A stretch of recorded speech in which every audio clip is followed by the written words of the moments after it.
Max Roy and Mike Spinelli take a closer look at autonomous driving, cars that drive themselves. And the whole time I was talking about that, I saw Jeff Burton kind of grimacing.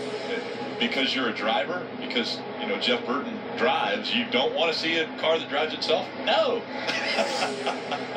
So you would not want to be chauffeured around by a car that drives? No. Okay. No.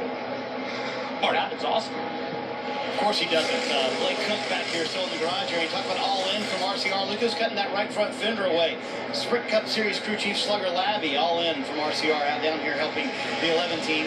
Chad checking in with Chris Rice, the crew chief for Blake Koch. What exactly happened, Chris? He said it felt like something broke.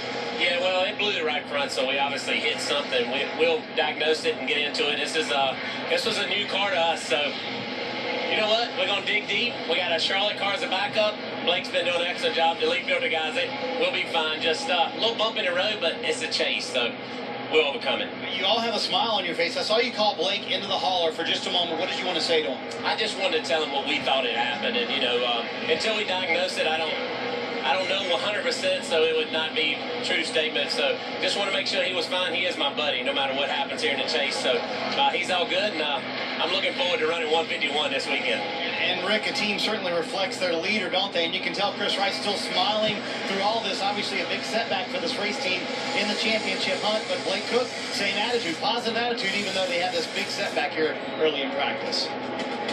Yeah, they continue to cut the parts off, trying to diagnose what may have happened.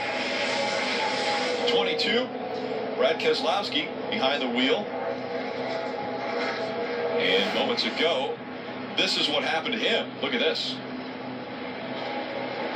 Big save. That was his first lap on the racetrack.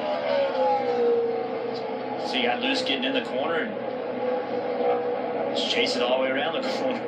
That's a good job. And Steve just hit me on the shoulder saying, look at that. This is a team that's trying to find the speed they had last year, and you know, what are they lacking? You know, we talk about that all the time, but this is a team and an organization that are used to winning races, and it's been basically a year of chasing Joe Gibbs Racing and Junior Motorsports. Those two teams have had much more success in finding victory lane. Surprisingly, the 22 has yet to win in 2016. Last time that 22 went to victory lane was last year at this track. As we take a look at the 18, and behind the wheel of the 18 this week is Matt Tifft. What an incredible story. The beginning of July 1st, Matt Tifft had brain surgery.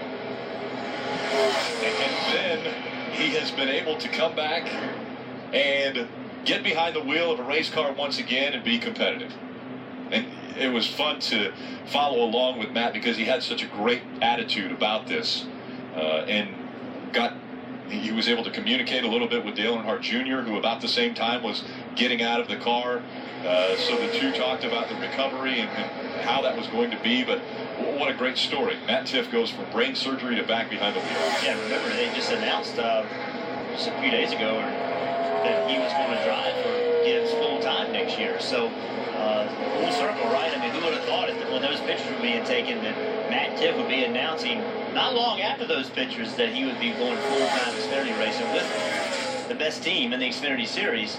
So great news for Matt. He's proving right here today that his talents are worthy of that full-time ride as he sits third in practice.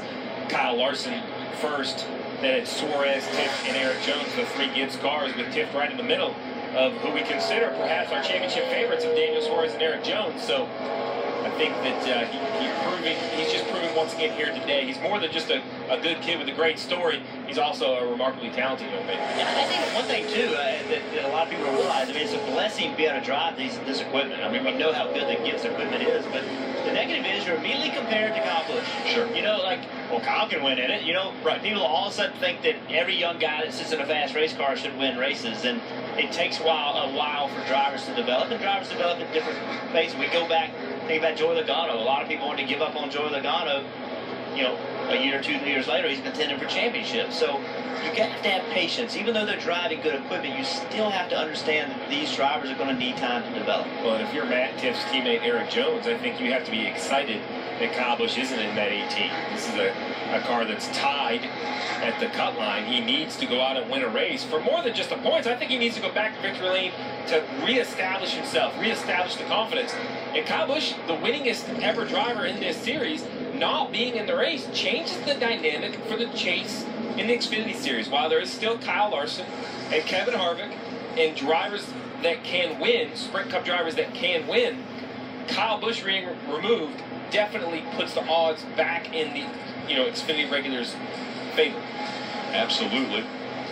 As you mentioned, though, the name Kevin Harvick in the 88, he has 46 wins in the Xfinity Series. So we look at the top speeds early in this first practice.